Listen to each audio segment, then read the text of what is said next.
And welcome to the Lagos studios of IATV.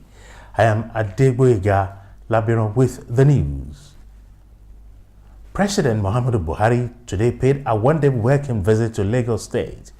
The president, who visited the state in company of his ministers, was also joined by governors of Ondo, Ekiti, Ogun, Oyo, and Jubrila Bindo of Adamawa.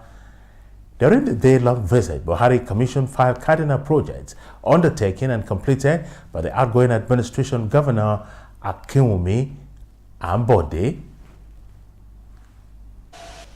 It was a day full of activities for the president and his entourage.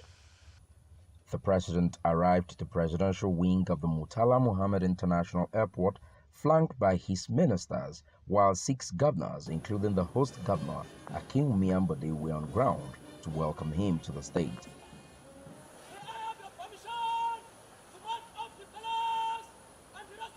The president's first port of call was the newly built 170-bed capacity Institute of Maternal and Child Health in Ikeja, which was reconstructed by the Ambode administration before heading to the 400-seater Lagos Theatre in Oregun. This new edifice is now a 170-bed facility with 5 surgical theaters. It has a 16-bed emergency care unit with 3 organ support facilities, 30-bed special baby care unit, 5 neonatal intensive care units, a fully equipped laboratory with support services, laboratories, and a blood bank. The multi-layer Oshodi Transport Interchange and Lagos Bus Reform projects were next in line after a brief stopover at the State House in Ikeja. Excellency, Mr. President, may I say big thank you on behalf of all Lagosians for your official working visit to our state. Today is very significant to us to have you here commission these 3 landmark projects because they would not have been possible without your direct influence and support. Addressing the people, President Buhari thanked the residents of the state for their votes during the last election. He also commended the state governor for his commitment to improving living condition of people in the state. Provide high-impact projects for the development of infrastructure and opportunities for job creation at all levels.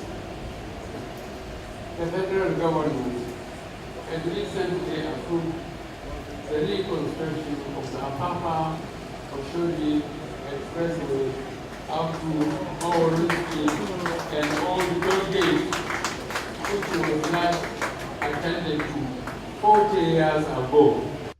The president also stopped over at the newly upgraded 10-lane Oshodi International Airport Road before heading back to the airport for Abuja. Thompson Andrew, IATV News, Lagos. Still in Lagos State, gridlock on the Apapa-Oshodi Expressway has continued to generate unpleasant reactions from Nigerians, and some Lagos residents said they expect that the presidential visit to Lagos will be the beginning of the end of the frustrating situation, which poses a serious threat to the economy of that area and Nigeria as a whole. They said this while speaking with ITV News in Lagos on their views about how best the government can resolve traffic congestion on the Apapa-Oshodi Expressway. Many motorists, commuters, and Lagos residents who ply the Apapa-Oshodi Express Road believe that the Lagos State government and the federal government can beef up measures to tackle the problem of constant gridlock on the entire stretch of the road. While speaking with IATV News, some respondents said a high influx of trucks on the expressway leave commuters to struggle through the service lane, leading to a breakdown of law and order in the area and putting businesses in the area at risk. I don't think it's a traffic jam again. It is a nuisance. It has constituted a big nuisance to Nigerian government and even the entire people of this country. It's a big nuisance. It's hell. I have people that work there, that goes there every day.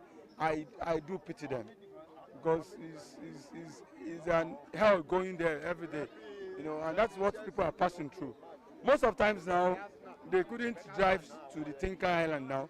Most of people now park their vehicle at My 2 Express and take bike to Tinker Island. That's what most people do. The respondents also advised that government should consider every measure to decongest the Apapa port and provide alternatives for trucks usually parked on the road to ensure that they vacate the major highways. The next 4 years of Muhammadu Buhari, I think what he should do is to make sure that everything is put into order. 1, decongest Lagos port. 2, open up Warri, Calabar, and Onitsha ports. Do a lot of things. And there is another port they said they were doing at Aja, somewhere there. That's a free exporting processing zone. That one too could even add more to the congestion that area. Those motor lorry, they should move them. Find somewhere else to park them. That's move them, then I make the road to be erodible to everybody, to make it to be erodible, to make the road good. Do it in Tonke roads. And pack all these containers along those, clear it off. And they should give warning that nobody should stay there again. They should project maybe planning time, maybe 5 years, 10 years for expansion of the road. If they expand it this year, maybe 10 years time, they should have made another available plan to expand it because of the increasing population every year.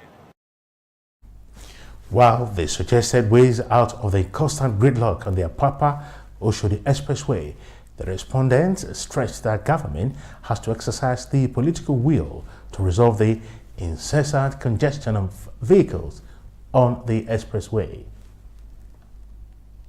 And now to Kwara State. With 5 weeks to the inauguration of a new administration, some youth groups within the All Progressive Congress in Kwara State are already setting agenda for the governor-elect, Abdurrahman Abdulrazak. The youth want him to focus on infrastructural development across the state, with special attention on Kwara North Central Senatorial District. Already, both the outgoing and incoming governments have inaugurated their transition committees. At different fora, youths in the state say they are happy about the change in government. In education sector, we are far behind. You understand? And in terms of infrastructure, my brother, we are behind. But personally, I will advise His Excellency, firstly, to focus on Kwara North. Kwara North, they lack so many things. No good road, no good schools, nothing. And this is a place where we know most of our agricultural benefit comes from.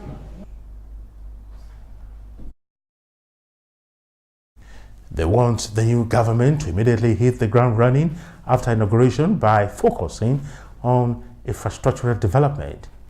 Kwara State ranks among states with low federal allocation, and the state may have to look inwards to show up its revenue.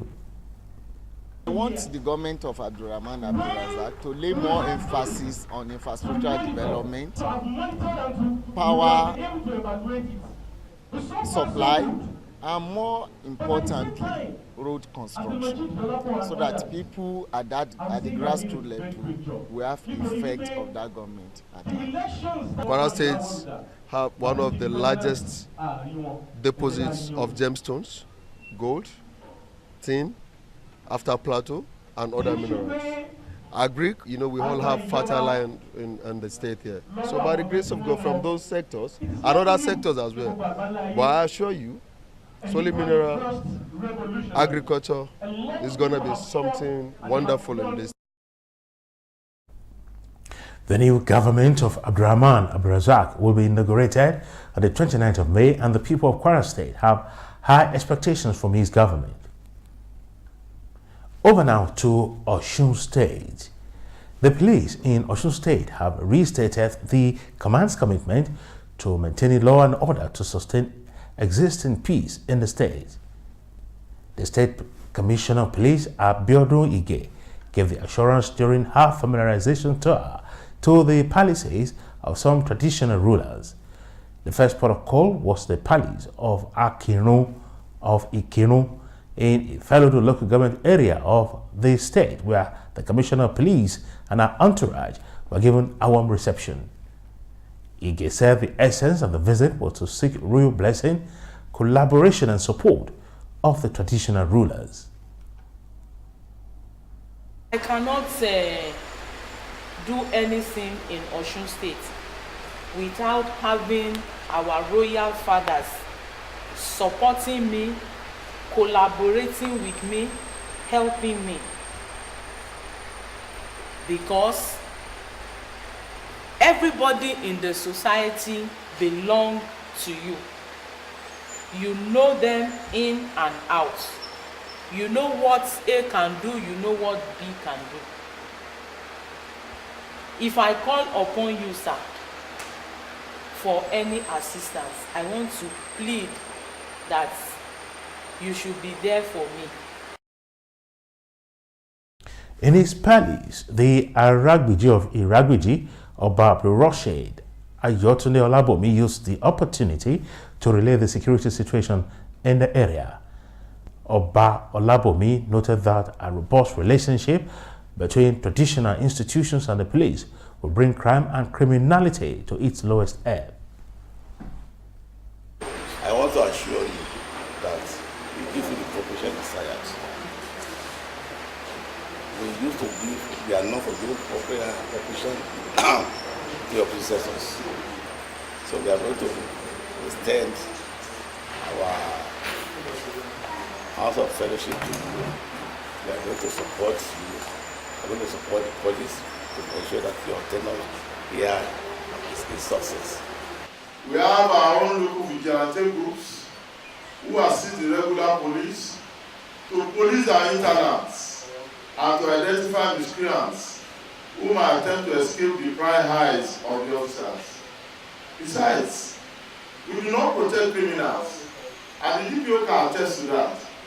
If there is any criminal among us, no Oba, none of the Obas in this place, or any of our chiefs would ever go there and say, please release that person. We don't protect criminals.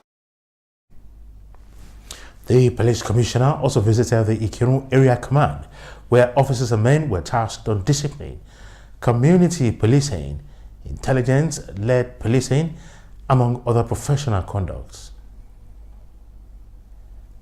And now to Ondo State. A chief magistrate court sitting in Akure, Ondo State capital, has remanded in police custody 5 persons for alleged involvement in the Idoani bank robbery, which claimed 7 lives 2 weeks ago. 5 of the robbery suspects are facing trial at a magistrate court in Akure, the state capital, while one is said to be on the run. After listening to the arguments from the prosecuting and defense counsel, Chief Magistrate Victoria Bob Manuel remanded the suspects in police custody till 2nd of May, pending advice from the Office of the State Director of Public Prosecution. Like you have just mentioned, but we do not want to give out too much about the matter. That informed why we had to pray the court to still remand the suspect in the police custody, and so that we could continue with our investigation. A case like this do not just end just like that. We will continue to spread our dragnet to ensure that everybody that runs foul of the law in any form is brought to justice.